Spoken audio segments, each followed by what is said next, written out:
I never imagined this is how my story would end. In a place that was supposed to offer care, love, and comfort. But instead, it broke me.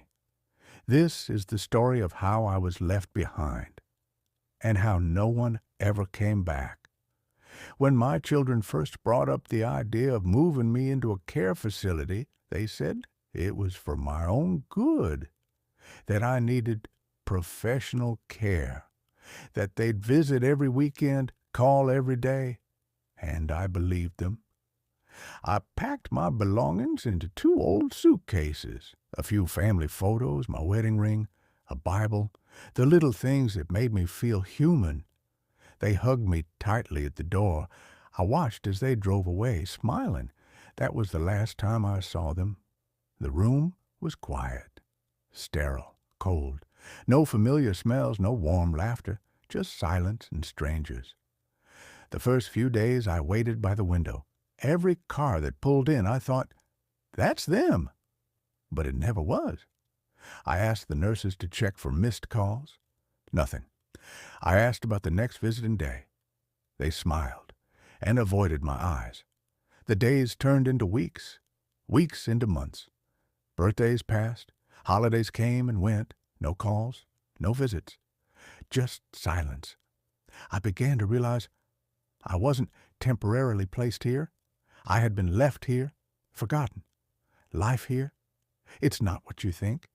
Yes, the nurses do their best, but there are too few of them, too many of us.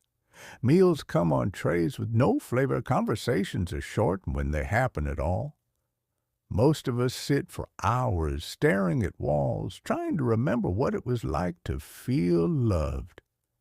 I used to have a garden. I used to bake apple pies and tell bedtime stories. Now, my days are filled with pills, silence, and routine check-ins. I once had purpose. Now, I'm just a name on a schedule. One morning, I woke up to the sound of laughter, a child's voice. I shuffled to the hallway, my heart racing. It was a volunteer group, school kids visiting. A little girl with pigtails walked up to me.